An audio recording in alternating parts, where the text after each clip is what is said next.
guys, welcome back to my first YouTube live. So, I think it was last week. I put up a questionnaire on my YouTube posts, which was essentially saying, would you guys like me to do a live review? So this is what I'm doing today. I'm doing a live book review for the first time. I haven't done a YouTube live in forever, so we're going to see how this goes. But today I'm going to be reviewing Galentine's Day by Rebecca Anderson. So, let's talk about it. Got my review book. And, yeah, so Galentine's Day, written by Rebecca Anderson. It has 373 pages. It's fictional. And the year that this was published was 2026. So I know that I mentioned in my last video that I was planning on reading this on Galentine's Day on the 13th of February, which I ended up finishing this on Valentine's Day because, I stayed up late and I read it. So yes, I ended up finishing this Valentine's Day morning, so I did read some of it on Galentine's Day like I said I would. Overall, I rated this book 5 stars, and the reason why I did that was because it wasn't something I've read before in terms of it wasn't gripping and all of that. This was a cute little romance book that was like friendship and it was very heartwarming. So I enjoyed it. I gave it a 5 star for enjoyment, a 5 star for writing, 5 star for setting, 5 for readability, and then 4 for the plot and the characters. Only because some of the characters did annoy me. And that was because there was a character who, all the way through the book, just racked me off so much. So, I have to say, I rated it a 5, but some of the characters, they improved throughout the book. Like, the character development was good. It's just, no, they annoyed me throughout the book. It was a cute book, and it felt as though you grow up with the characters, because the book starts from it starts off in 2013, and it's set over a 13-year period up until 2026. So it mainly discusses Galentine's Day as main text, and then throughout the book, throughout their years, it talks you've got text and email chats that go out throughout the year. So for example, this is 16th of April, and it's just a brief little conversation that they have, and then when it talks about Galentine's Day in more detail. So yeah, it's called Galentine's Day because of that.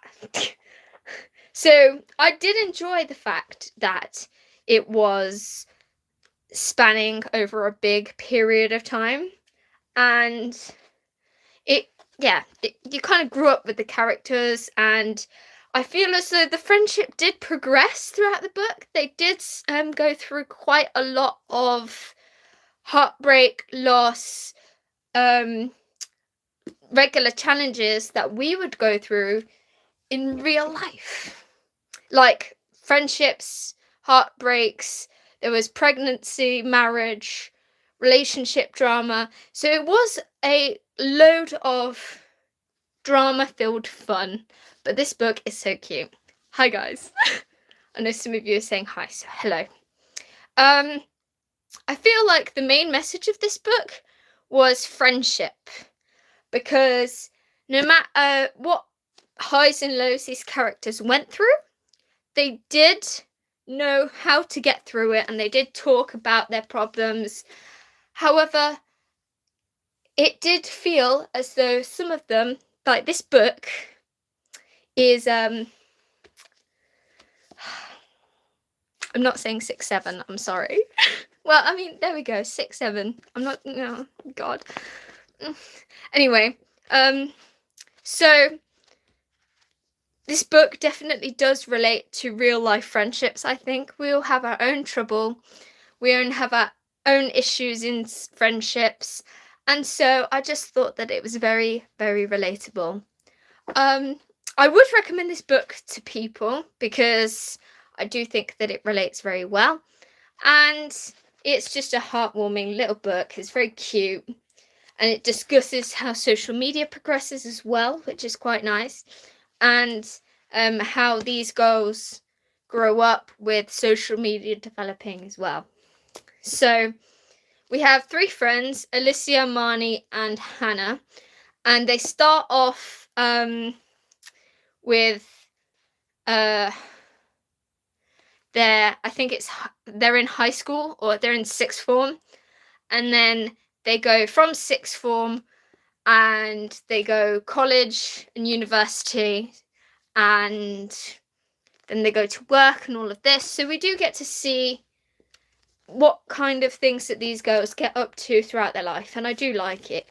We've got about 39 chapters, 40 chapters. No, yeah, 39 chapters, and the last one being February 13th of 2026. Now,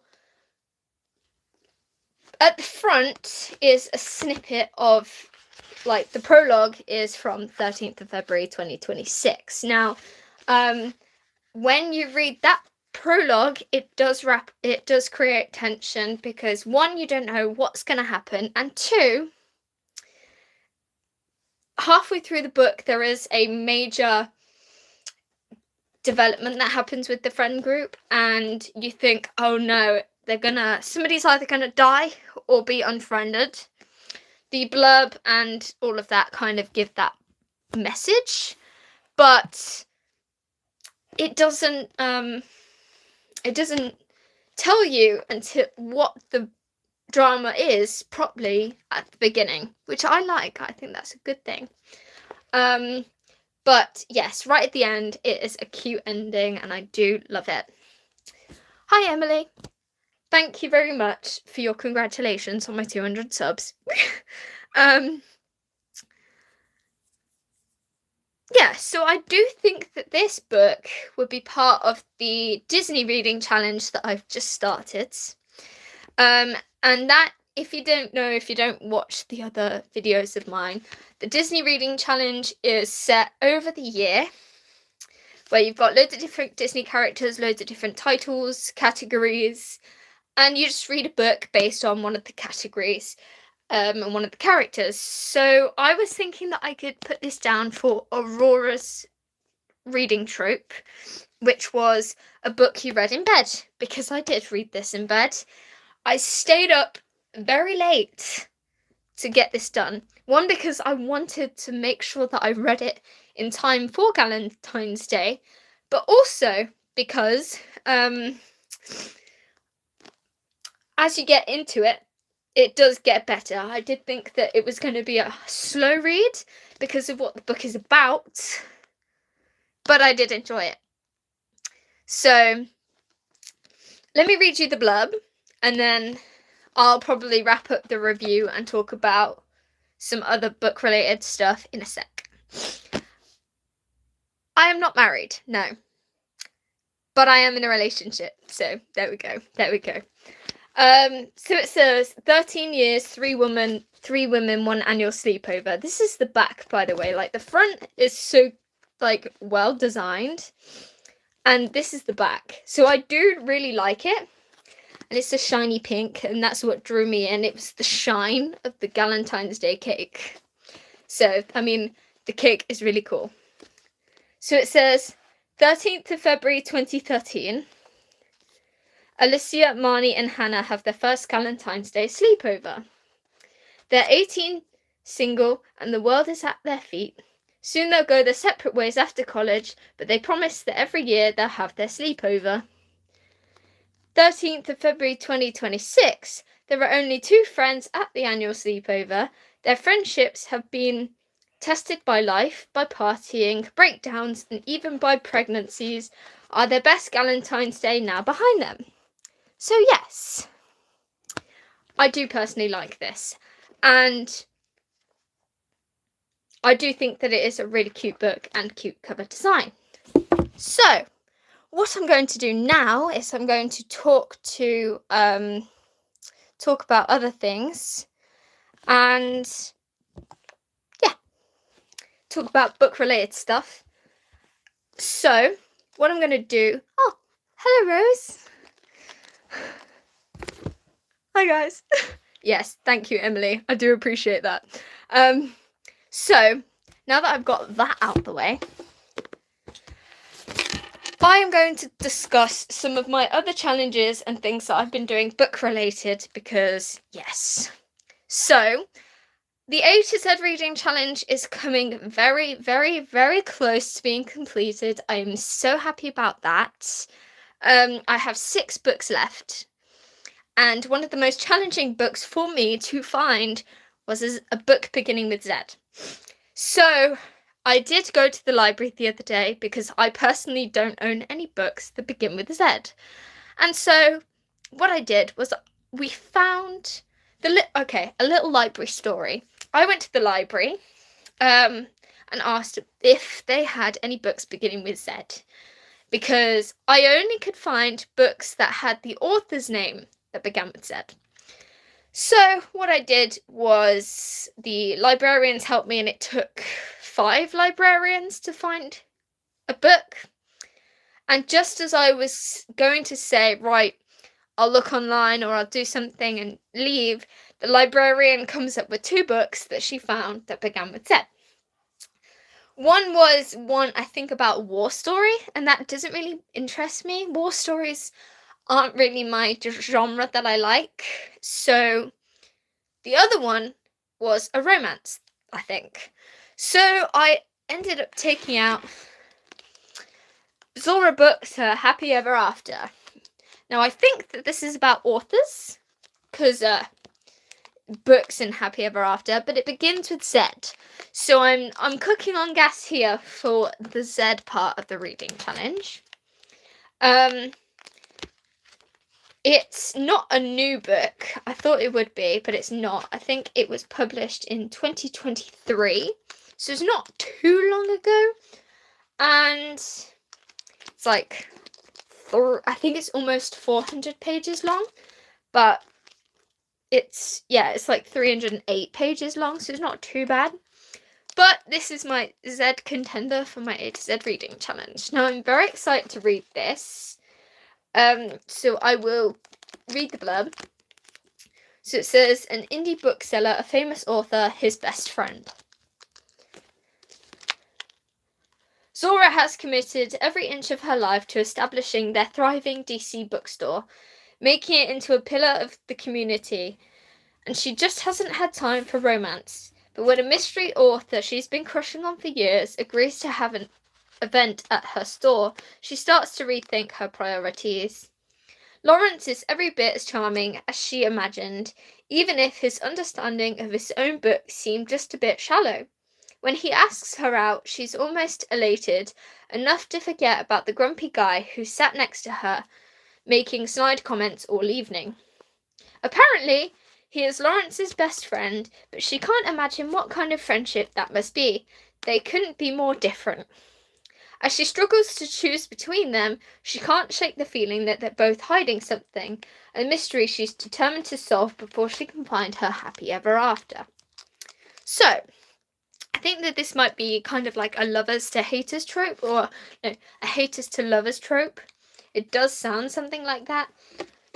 And obviously 2 guys. So I'm partially thinking that she'll either fall in love with this guy or this guy, but I don't know. I'm really curious to see and to read this. I have no idea, by the way, if this has any kind of sex in it. The last book did not have any sexual scenes in it, because that was Galentine's Day, so it was about friends. There is spice references, there is sexual references in the last book that I was talking about in Galentine's Day. But that was because it's a group of girls and they were discussing their lives and stuff like that. So it's going to come up. But as far as I'm aware, this book does not mention or have any spicy scenes in it. But I don't know. I've just flicked through it. Like, there's 29 chapters, but it doesn't have any trigger warnings at the beginning. So I don't know if there is anything to be concerned about in this book or not. But I think it is quite a nice cover. It looks like an interesting romance and a cool cover. And I do think that it'll be really cute to read. But yeah, so that is my next read, probably, because I only have 3 weeks to read and renew that at the library and bring it back and whatever. So, another book. Might as well get, like, a little haul out the way. So the last book that I've bought is Frida McFadden by Dear Debbie. Now, once I've spoken about this, we'll talk about book news and some books that are coming out this year that I'm looking forward to. And then I'll probably end it or something. I don't know. Hey!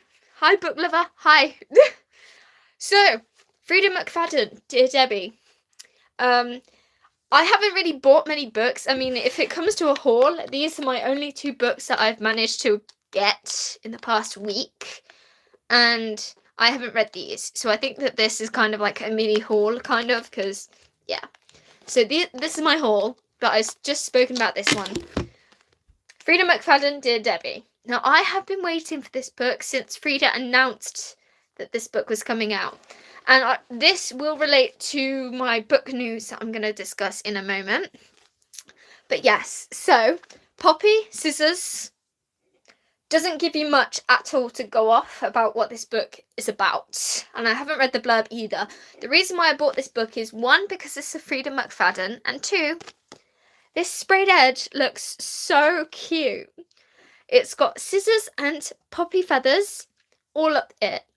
And it's green at the top, green at the bottom, but it is so cute. Look at that. And I did not like Frida McFadden's The Crash sprayed edge. I didn't think that was like my cup of tea. So I just bought the original version, not the sprayed version. But this one, this sprayed, looks so cute. And it was very well designed. And whoever did this, very, very talented. I mean, it's just like a print. It's just printed on. Because you can get 2 different kinds of sprayed edges. You can get the ones that are like plain ones that have been painted. And I think you can get printed. And I think ones like these are printed on. I'm not sure. The guy at the works, me and the guy at the works are friends. So we do talk about sprayed edges and things. And he did say there were 2 different kinds of sprayed edges. So I think there's printed and painted, I think, something like that. So this is quite a lovely sprayed edge. So let me read you the blurb and we can discuss more about this book, the little minor details. So it costs £5 if you go to the works. If you go to any other place, I think it's more expensive. So you're best off getting this, especially with that sprayed edge, at the works if you live in the UK. If you don't, I don't know where else you could get cheaper books that are new releases. Wherever you get your books, I suppose. But we all know that Frida McFadden does not put sexual scenes or any spice in her books. So we do know that these 100% won't have spice in it. But what we do know is that Frida McFadden might add some dark things into her books, so there may be dark themes within this book that I'm not aware of because I haven't read it yet. Neverlie does have some dark scenes where there's murder, so just bear that in mind, you know. And it has 315 pages, so it's a small Frida McFadden book again. So it says, sometimes enough is enough. I don't actually know if you can see that the right way or the wrong way. Yeah. Tea right from the source, Emily. I do. I go to the works and me and one of the guys from the works, we do talk about books and new releases and stuff. So he does. Oh, it's flipped. Okay, that's good. So it says Debbie Mullen is losing it. For years, she has compiled all of her best advice into her column, Dear Debbie, where the wives of New England come for sympathy and neighborly advice. Through her work, Debbie has heard from countless women who are ignored, belittled, or even abused by their husbands. And Debbie does her best to guide them in the right direction. Or at least she did. These days, Debbie's life seems to be spiraling out of control. She's just lost her job. Something strange is happening with her teenage daughters, and her husband is keeping secrets. According to the tracking app she installed on his phone, Debbie's done being the bigger person. She's done being reasonable and practical. It's time to take her own advice. And now it's time for payback against all the people in her life who deserve it the most. Okay. So that is very different to what I've heard Frida McFadden write about in the past. But Frida McFadden does know how to whip up a book. Which moves us on to some books that I'm excited for in 2026. So, the most recent book to come out this year that I am excited for is Frida McFadden, Want to Know a Secret. I do not have any idea what these books are about, by the way. But I do know that that is coming out on the 3rd of March 2026. So I think that that is the next Frida McFadden book in the Frida McFadden collection. And she does have a sneak peek of Do You Want to Know Want to Know a Secret in Dear Debbie at the back. If you get the Works edition, I don't know if it's different in any other edition, but it does have Want to Know a Secret chapter 1 or a few pages of chapter 1 in the back. The second book that I'm excited for this year is The Divorce by Frida McFadden. Now you'll notice that Frida McFadden does release books a lot, quite regularly, which is good, but it also does not help the bank account, especially when they're £5 a piece and she releases at least 5 books within a few months. But yes, The Divorce by Frida McFadden comes out on the 26th of May, 2026. And then the book that I'm most excited for is Wings of Reverie, which comes out on August the 4th, 2026. Now, the reason why I am most excited for Wings of Reverie is because if you watched my video, Wings of Starlight, that is it's not part 2, it's in the same Disney Fairies universe, but it is set, it's a story about Periwinkle, which just so happens to be one of my favourite Disney fairies. But Wings of Reverie is the second instalment in the Disney Fairies books, YA novels. I don't know if there's a series or what it's called. The Wings of, let's go with that, because it's Wings of Starlight and Wings of Reverie. So let's just call it the Wings of series. The first book, Wings of Starlight, was written by, who was it written by? I cannot remember who it was written by, but it was written by somebody who I cannot remember. Totally does not help. But this book, hello, person. This book, Wings of Reverie, is written by Anna Bright, who I also have never read any of her books. So, yeah, I have never, ever, and probably don't know her writing style. So, that should be an interesting one, especially because the cover, 6'7", there we go. I'm not doing the hand gestures either, so don't ask. But yeah. Yes. So, Wings of Reverie, I saw the cover. Hi. I saw the cover and I did not like the cover as much as as the first book. And I don't know why. I don't think it's the same designer, and that's probably why I didn't like the cover for Wings of Reverie compared to Wings of Starlight, but I just do not like the way that Periwinkle has been drawn. So I will still buy the book, don't get me wrong, I will still buy the book, but when I do review the video, that'll be something that I discuss. I have seen so many different versions of Periwinkle and the Disney fairies drawn by fan artists that have been so much better than the Wings of Reverie cover. So I'm sure I'll enjoy the book, but I don't really like the cover that much. Periwinkle looks so different from this cover compared to the actual Disney fairies story. And thank you for subscribing, person. I appreciate it. But this book, Wings of Reverie, discusses Periwinkle's romance between a dream talent fairy and her. And Periwinkle is a winter talent fairy, is a winter fairy. But in the original Disney Fairies universe, we do not have dream talent fairies. So this should be completely new. But they've released the cover and the what it's about. So I will buy that book, and that comes out on August the 4th, so I think I might treat myself.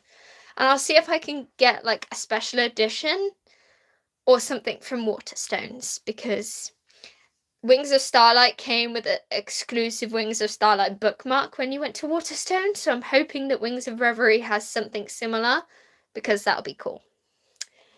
But yes, so I think that's everything that I wanted to discuss. So I'll probably end the live, but I don't know if I'll do any more YouTube lives with any more stuff. I'll probably put it on my posts. But yeah, thanks for tuning in. Bye!